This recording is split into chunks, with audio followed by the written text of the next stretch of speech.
ሆነ ብዬ ነው። ማለት ፓፓዬ ስትይ የሚበላውን ነው?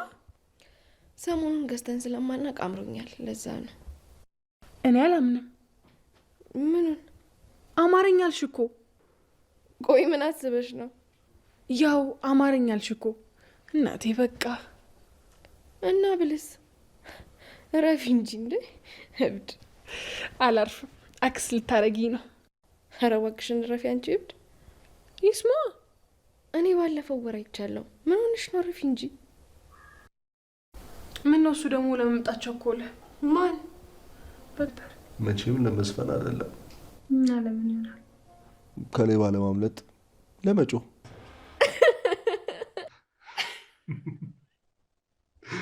ይቅርታ ሰኒ፣ አልቻልኩም።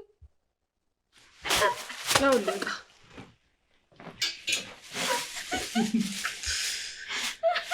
ታማኝ እኮ ናት። እንዳይኮሳ። የምን መድኃኒት ነው ያልሽው? አይ ዝም ብሎ ነው። ዝም ብሎ መድኃኒት አለ እንዴ? እንትን እኮ ነው እንዲሁ ራሴን ሲያመኝ ልውሰድበት። አይ ጥሩ ነው፣ ግን ደግሞ አታስለምጂ። እሺ። እና እንዴት ነሽ? ጥዬሽ ጠፋሁ አይደል? ነበር ግን እነ ኪራ ጋር ስለመሆን ያልደወልኩት። አይ እንደው እኔማ እኮ አንዴ ሄጄ ጠፋሁ በቃ። ኪራዬ እንዴት ነው? እየተጽናና ነው? አዎ ማሚ፣ አሁን በጣም ደህና ነው፣ ክብሩ ይስፋ። ረከችና በወጣትነቷ ብስል ያለች ሴት ናት። አዎ ጽናት በጣም ጥሩ ሴት ናት። ኢንሹራንስ አለኝ። በእናትሽ ተቆሚኝ። እኔም ልሂድ። ዛሬ ቤተሰቦች እኔ ላይ ነው የተነሳችሁት? እናት እኔ ቁጭ ብዬ ነው ማወራሽ። ላይ እየተናደድሽ ግብለህ ነው። አትናደጂ በቃ። እኔ የምልህ ግን አንተ ማን ነህ? ያሳዝናል በጣም። እስካሁን አላወቅሽኝም? ቅዱስ እባላለሁ። እሱንማ አውቃለሁ። እሺ ስለ እኔ ምን ልንገርሽ? ደስ ያለህን። አዝናለሁ። ደስ የሚል ታሪክ የለኝም። ስሜ ቅዱስ ሆነ እንጂ ስራዬና ድርጊት የርኩስ ነው። ያው አንተ በቀልድ እያዋዛ ስለምታወራ፣ እሷ ደግሞ የትዕግስት ንግስት ስለሆነች ነው። እኔ ግን ጠልሸት ነው የምከሳችሁ። አንድ ምስክር ነው ያለውልሽ። አረ ሰላም ሰላም፣ ውድና የተከበራችሁ የቻናሌ ቤተሰቦች በያላችሁበት ሰላማችሁ ብዝት ይበልልኝ። ፕሊስ ለቤት አዲስ የሆናችሁ ላይክ፣ ሰብስክራይብ አድርጉ። ፕሊስ ሰፖርት አድርጉኝ ማለት ነው። ጽናት ክፍል 73 ተለቋል። ከዛ ምዕራፍ ይዤ መጥቻለሁ። ፕሊስ ሰፖርት አድርጉኝ ማለት ነው ውዶችዬ። ከዛሬው ምዕራፍ እንደምናየው ሰኒና ክብሮም አሁንም ግብ ገጥመዋል። እንግዲህ አልሸነፍ ብለዋል ማለት ነው። ጽናት እንግዲህ ነፍሰ ጡር መሆኗን ለሰኒ ነገረቻት። ምን ተፈጠረ? አብራችሁ ቆዩ ፕሊዝ ሰፖርት አድርጉኝ ማለት ነው ወዶች። እንግዲህ እንደምናየው እነ ጽናት ቤት ነበረች ሰኒ ማለት ነው። በኋላም ክብሮም ጋር እየተጨቃጨቀች ክብሮም እኔ ሰው አልጠላም፣ ለምን እንደዚህ እንደ ክፉ የምታስቢኝ እያላት ነበረ። ሲጀመር እኔ እኮ ሰው ወዳለው ሲላትም ነበረ።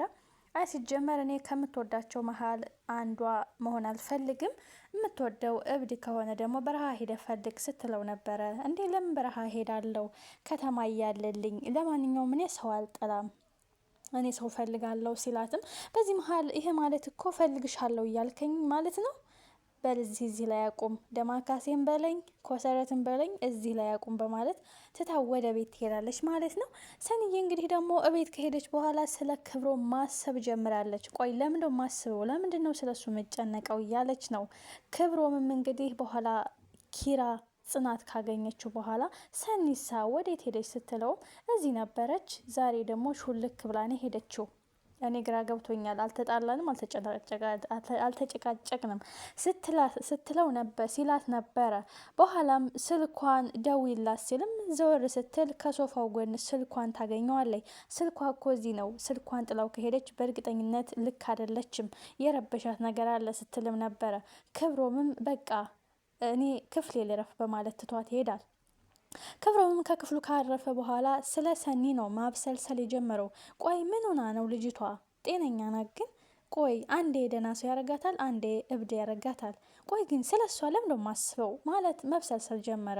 በኋላም ኪራ ይመጣል። ሰኒ የት ሄዳ ነው? እኔ የምልህ ሰሞኑን በጣም ተጠፋፋን፣ ትወጣለህ ትገባለህ፣ አንገናኝም፣ ቢዚ ሆንክ። አይ በአሁኑ ጊዜ ቢዚ መሆን ይሻላል እያለው ነበረ። ሰኒ ይሳ ሲለውም ሰኒ ምን ሆነች በማለትም እንግዲህ በጣም ደንግጦ ለኪራ ይመልስለታል። አረ ቆይ ተረጋጋ፣ እዚህ ነበረች፣ ምን ሆና ነው ስልኳን ጥላ ሄደችው ስልህ ነው። እኔ እንጃ።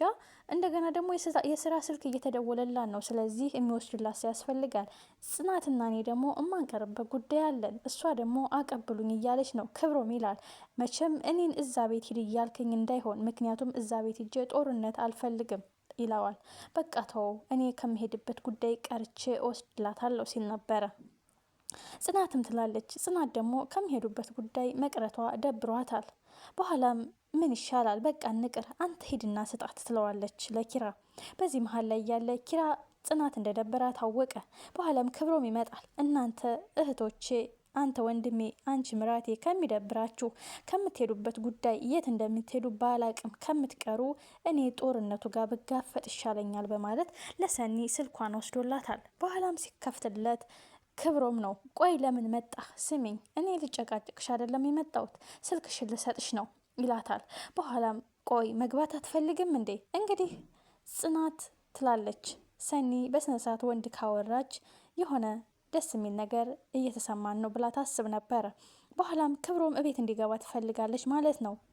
ሰኒ አይ እኔ እሄዳለሁኝ ዝናብ ነው ትለዋለች። ሰኒ አይ ዝናብ የሚፈራው የጀሶ እንጀራ የበላ ነው በማለት ስሬሱን ትቷት ይሄዳል።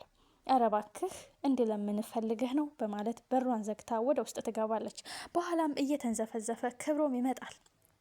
ዝናቡ ዶፍ ዝናብ ነው፣ በዚህ ዝናብማ አልሄድም እባክሽን ሲላትም እድል አንዴ ነው፣ የተሰጠህን እድል ደግሞ አስመልጠሃል ስትለው ነበረ። አይ እንደዛ ካልክ ደግሞ ቅጣት አለው፣ ያንቺ ቅጣት ምግብ መስራት ነው፣ ምግቡን እሰራለሁ በማለት ወደ ውስጥ ገብቷል። በዚህ መሀል ላይ ያሉ እንግዲህ ምግብ ቆንጆ አድርጎ ምግብ ይሰራላታል። እንግዲህ አይጣፍጥም እያለች ነበረ። በኋላ ግን ዘወር ብሎ እንደገና ደግሞ ሲያት ድስቱን እየጠረገች ያያታል። አንቺ ቆይ ግን ምን አይነት ልጅ ነሽ? ከዚህ ሁሉ ከምትግደረደሪ አልጠገብኩም፣ እርቦኛል፣ ምግቡ በጣም ይጣፍጣል፣ እንደገና ስራልኝ ለምን አትይም እያላት ነበረ። ባክህን አይጣፍጥም በማለት ተመናጭቃ ትታው ትሄዳለች። ወይ አንቺ አፍንጫሽ ላይ ነው ቁጣሽ በማለትም ወደ ሳሎን ይሄዳሉ። ባክህ እኔ ልተኛ ነው፣ አይ ዝናቡ ያባራና ሄዳለሁ ይላታል። ነገሩ ዝናቡ እንደዚህ ከሆነ እዚህ ላድር ነው ይላታል ማለት ነው። ለማንኛውም ክፍሌ ዝር እንዳትል መርጠቢያ ይዤ ነው ምተኛው ማለት ሲላትም በህልሜ ነፍሰ ገዳይ ነኝ፣ ስለዚህ ከክፍሌ ዝር እንዳትል የምንለብሰው እዚህ አመጣልሃለሁ፣ እዚህ ትተኛለህ ስትለው ነበረ። በኋላም እንግዲህ ወደ እነ ምሩዬ ጋር እንሄዳለን። ምሩዬ መድኃኒት እየወሰደች ልትወስድ ስትል አማቷ ትደርስባታለች። አማቷ እነሱን ለመጠየቅ ነው የመጣችው። በኋላም የምን መድኃኒት ነው የምትወስጂው? አይ ማሚዬ ራሴን አሞኝ መድኃኒት ልውሰድበት ብዬ ነው፣ መድኃኒት እኮ ዝም ብሎ አይወሰድም ስትላትም ነበረ። ምሩዬም እንግዲህ ስራዋን ታውቃለች እና ደበቅ ያደረገችው በቃ ማሚዬ ቡና ላቅርብ እያለቻት እያለ ነው እንግዲህ እንደው ኪራ ግን እንዴት ነው ስትላትም ኪራ በጣም ደህና ነው፣ ሀዘኑ እንዴት ይዞታል፣ እየተጽናና ነው። ነገሩ ቆንጆ ሚስት፣ አስተዋይ ልጅ፣ በወጣትነቷ በሳል ሚስት አለችው።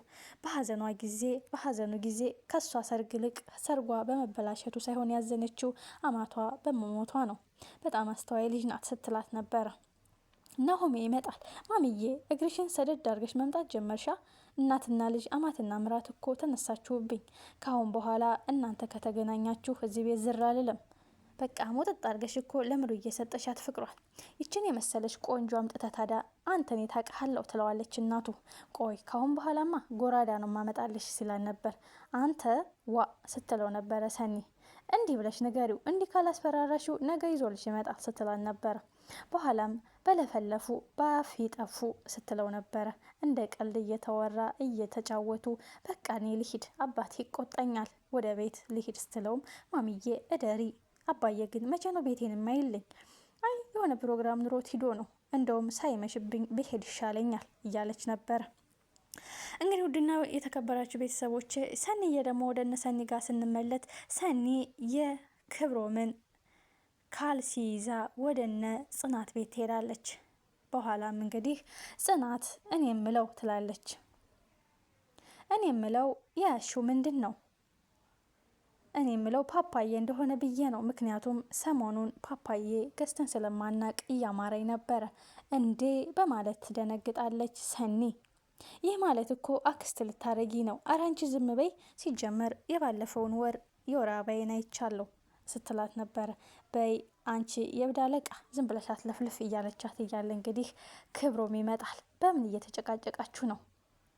አይ ማርሽ ለማስነሳት የብደት ነው ወይስ የሙዚቃ ሲላት ነበረ። በኋላም ተናዳ እላይዋ ላይ ካልሲውን ጥላበት ትሄዳለች። በኋላም እንግዲህ ሰኒዬ ለእህቷ ትደውላለች። ምን ነው ጠፋሽ? ለምን የጠፋሽ? ስትላትም ልቅሶ ገጥሞኝ ጎረቤት ቤተሰብ ሳይሆን ጓደኞቼ፣ አንቺ ልጅ ሰው አትቅረቢ፣ ብቸኝነት ይሻልሻል ስትላትም እህቴ የተዘጋ ቤት ግንብ ቤት ውስጥ ብቻዬን እኮ በጭንቀት ልሞት ነው ስትላትም እኔ ነግሬሻለሁ ብቸኝነት ይሻልሻል ብላትም እንግዲህ ብቻዋን እንድትሆን ቃል አስገብታታለች። እንግዲህ ስልኩን ከዘጋች በኋላ አሁን እነ ጽናትን እንዴት ነው ምርቃቸው፣ እንዴት ነው ምሸሻቸው እያለች ነበረ። በዚህ ሁኔታ እየተብሰለሰለች እነ ኪራን እንዴት ነው ምርቃቸው አሁን? ኧረ ተይ እህቴ ተይ እያለች እንግዲህ ብቻዋን እያወራች ነበረ። ጽናትም ተጨንቃለች። ሰኒ ስደውል ስልክ አታነሳም። ምን ሆና ነው? ምን ተፈጥሮ ነው እያለች ነው። ሰኒ ግን እህቷ ከማንም ጋር አትቅረቢ ራቂ ስላለቻት ጨንቋታል። ካፌ ሄዳ ቁጭ ብላ እያለ ኧረ ተይ ጽናት አትጨቅጭቅኝ፣ 10 አትደውይልኝ፣ በቃ ተይኝ፣ ብቸኝነቴ ይሻለኛል እያለች እያለ ቅዱስ ከጀርባዋ ነበር። ሰኒ ብሎ ሲላትም ደግሞ እዚሁ በአካል መጣችሁብኝ ስትለውም በቃ ታውኝ፣ እንዲሁ ብቸኝነት ይሻለኛል፣ የተዘጋ ቤት የተዘጋ ግቢ ውስጥ እያለው እንዴት ደነኛ ሆናለሁ ስትለውም እነ ኪራ እነ ጽናት አሉልሽ አይደል? ለምን ነው እንደዚህ የምትሆኘው? በቃ እህቴ ደግሞ ይሄን ጉዳይ አትፈልገውም እኮ ለምን ብሎም እንግዲህ ቅዱስ ሲላት በቃ ታውኝ በማለት ትታው ሄዳለች። እንግዲህ ቅዱስ እሷንም ተከትሏት ሄዷል። ምን ተፈጥሮ ነው? ምን ሆና ነው ይችልሽ እያለ ነው። ምክንያቱም ባለፈው ኪራ ራሱን ሊያጠፋ ሲል እንግዲህ ከዛ ሁሉ ነገር ራሱን አረጋግቶ ወደ ህይወቱ እንዲመለስ አድርጎታል። ምናልባት ሰኒን ቅዱስ ጋር መገናኘቷ የተሻለ ነገር ይገጥመታል ብለን እናስባለን። እናንተስ እንዴት አገኛችሁት? ምክንያቱም አንድ እንጨት አይነድም ይባላልና አንድ ሰው በህይወትሽ ውስጥ ሲጨመር መፍትሄ ይኖረዋል ብዬ አስባለሁኝ። የሰኒ እንግዲህ መፍትሄ ቅዱስ ይሰጣታል ብዬ አስባለሁኝ። እናንተስ እንዴት አገኛችሁት ውድ ቤተሰቦች?